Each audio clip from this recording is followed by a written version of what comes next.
západu Spojené štáty alebo Slovensko. Teraz príležitosť, ktorej sa ocitol Hudáček, príležitosť stíhala, nevie, kde je, ešte tam dôrazne pracoval aj Dominik Graňák, vedieme 1-0 nad Američanmi. Michal Hanzuš, Radivojevič ide do prečíslenia, ukazuje sa mu tam sekera na opačnej strane, Radivojevič, gól! 2-0, vedie Slovensko nad Spojenými štátmi.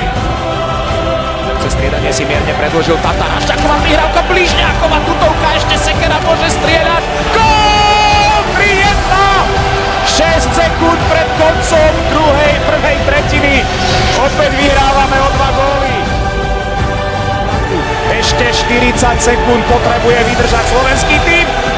Gól! Ďuro Mikuš rozhoduje!